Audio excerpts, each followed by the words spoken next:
সাড়া প্রদান করে এবং মানুষের সেবায় নিয়োজিত থাকে। অগ্নি দুর্ঘটনা ব্যতীত যা কিছুই আছে সবকিছু পরে হচ্ছে সিভিল ডিফেন্সের আন্ডারে, সেটা ন্যাচারাল ডিজাস্টার হোক অথবা ম্যানমেড ডিজাস্টার হোক। যার কারণে যখন একটা বাসার ছাদে বা কার্নিশে বিড়াল আটকা পড়ছে, ইলেকট্রিক তারে কাক আটকা পড়ছে, সেখানেও ফায়ার সার্ভিস যাচ্ছে।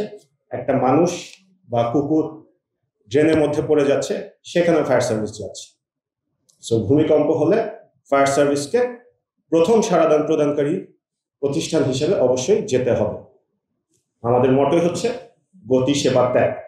গতি দ্রুততম সময়ের মধ্যে দুর্ঘটনাস্থলে পৌঁছানো, সেবা সর্বোত্তম সেবা প্রদান করা, এবং ত্যাগ ত্যাগ শব্দটি ছোট হলেও এর মাহাত্ম্য অনেক বেশি। নিজের জীবনের ঝুঁকি নিয়ে হলেও সব রকম সেবা প্রদান করাই ফায়ার সার্ভিসের দায়িত্ব। আপনারা জেনে অবাক হবেন 2024 সালে সারা বাংলাদেশে অ্যারাউন্ড 26,000-এর মতো অগ্নি দুর্ঘটনা সংঘটিত হয়েছে। আমাদের পরিসংখ্যানে বলে বাংলাদেশে প্রত্যেক দিন প্রায় 70 থেকে 75টা অগ্নি দুর্ঘটনা ঘটে। এটা হচ্ছে জাস্ট অগ্নি দুর্ঘটনার কথা বলবো। এছাড়া রোড অ্যাক্সিডেন্ট, নৌ দুর্ঘটনা, মানুষ পানিতে ডুবে যাওয়া, সব রকম দুর্ঘটনায় ফায়ার সার্ভিসকে সবসময় বিজি রাখছে। এবার আসে আজকের টপিক, ভূমিকম্প। ভূমিকম্প হলে আমরা জানি যে বড় ধরনের ভূমিকম্প হলে অনেক ক্ষয়ক্ষতি হবে। এই ক্ষয়ক্ষতি মিনিমাইজ করার জন্য আমরা সব রকমের চেষ্টাই করে যাচ্ছি। প্রথমে আছে গণসংযোগ, মহড়া, ক্যাম্পেইন। এগুলি করে মানুষজনের মধ্যে আমরা সচেতনতা বৃদ্ধি করার চেষ্টা করছি যে ভূমিকম্প হলে প্যানিক হওয়া যাবে না। যখনই মানুষজন সচেতন হবে তখনই কিন্তু তারা জানবে ভূমিকম্প হলে তাদের কি করতে হবে এবং সেই অনুযায়ী ব্যবস্থা নেবে। সো এই প্যানিক দূর করতে হলে আমাদের শিখতে হবে, আমাদের জানতে হবে, এবং আমাদের করণীয় কি সেই বিষয়টা আমরা জানলে আমরা প্যানিক হব না, সেভাবে আমরা কাজ করতে পারবো। ভূমিকম্প তো আমরা থামাতে পারবো না, ভূমিকম্পের আর্লি ওয়ার্নিং এরও কোনো সিস্টেম নেই। সো ভূমিকম্প হবে ধরে নিয়ে নিজেদেরকে সেভাবে প্রস্তুত রাখতে হবে। সেকেন্ড কাজ আমরা যেটা করছি, আমরা ভলেন্টিয়ার তৈরি করছি। আমাদের বর্তমানে প্রায় 55,000 ভলেন্টিয়ার আছে সারা বাংলাদেশে। এছাড়াও বাংলাদেশকে আমরা ঢাকাকে আমরা সবচেয়ে ঝুঁকিপূর্ণ এলাকা ধরে ঢাকায় ভলেন্টিয়ার তৈরি করার কাজ আমরা আরো জোরে সোরে বাড়িয়েছি, যাতে করে ভূমিকম্প হলে আমরা সাধারণ মানুষের সহযোগিতা পাই উদ্ধার কাজ পরিচালনা করার জন্য।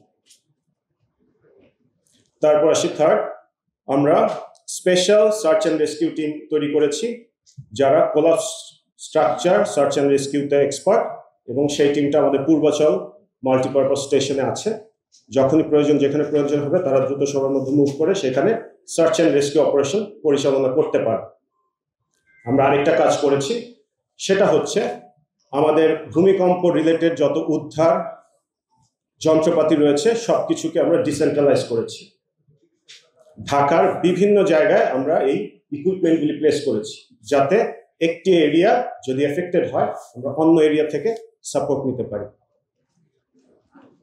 আমরা আমাদের ফায়ার ফাইটারদেরকে কোলাপস স্ট্রাকচার সার্চ অ্যান্ড রেস্কিউতে এক্সপার্ট করে তুলছি, যাতে করে তারা কম সময়ের মধ্যে ভিকটিম উদ্ধারের কাজ সম্পন্ন করতে পারে। এছাড়াও আমরা আরেকটা যেটা কাজ করছি সেটা হচ্ছে বিভিন্ন সরকারি এবং বেসরকারি প্রতিষ্ঠান যাদের কাছে কনস্ট্রাকশন ভেহিকেল রয়েছে তাদের সাথে আমরা যোগাযোগ করছি, তাদের তালিকা আমাদের কাছে রাখছি, যাতে করে ভূমিকম্পে যে এরিয়াটা ক্ষতিগ্রস্ত হবে সেখানে আমরা এইসব কনস্ট্রাকশন ভেহিকেলের সাপোর্ট নিয়ে রাস্তা ক্লিয়ার করতে পারি এবং দ্রুততম সময়ের মধ্যে আক্রান্ত বিল্ডিং বা আক্রান্ত এলাকায় পৌঁছে সার্চ অ্যান্ড রেস্কিউ অপারেশন চালু করতে পারি। সবশেষে আমি একটা কথা বলতে চাই, যেখানেই আমি যাই আমি একটা কোশ্চেন বা ফায়ার সার্ভিসের সদস্যরা একটা কোশ্চেনের সম্মুখীন হয়, সেটা হচ্ছে ফায়ার সার্ভিসের সক্ষমতা আছে ভূমিকম্প হলে সেখানে সার্চ অ্যান্ড রেস্কিউ করা, ফায়ার সার্ভিসের সক্ষমতা কতটুকু?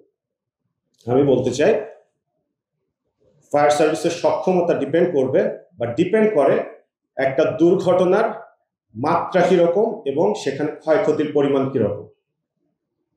ফায়ার সার্ভিসের সক্ষমতা রয়েছে, কিন্তু এই সক্ষমতা বৃদ্ধি করার সুযোগ রয়েছে। এখন ভূমিকম্পে যদি আমি ধরে নেই বিভিন্ন জায়গায় বিভিন্ন পরিসংখ্যান থেকে জানা যাচ্ছে 80,000, 1 লাখ, 2 লাখ বিল্ডিং ধসে পড়বে যদি 7.5 এর উপরে ভূমিকম্প হয়। এখন যখন 1 লাখ বিল্ডিং ধসে পড়বে, আমার মনে হয় না কোনো দেশেরই সক্ষমতা রয়েছে দ্রুত সময়ের মধ্যে সেখানে সার্চ এন্ড রেস্কিউ অপারেশন পরিচালনা করার জন্য। সেখানে আমাদের যেটা করতে হবে, সম্মিলিতভাবে কাজ করতে হবে। সব প্রতিষ্ঠান, সব অর্গানাইজ একসাথে কাজ করলেই আমাদের পক্ষে সম্ভব বড় দুর্ঘটনা সেটা মোকাবেলা করা। ধন্যবাদ সবাইকে, সবাই ভালো থাকবেন। Thank you.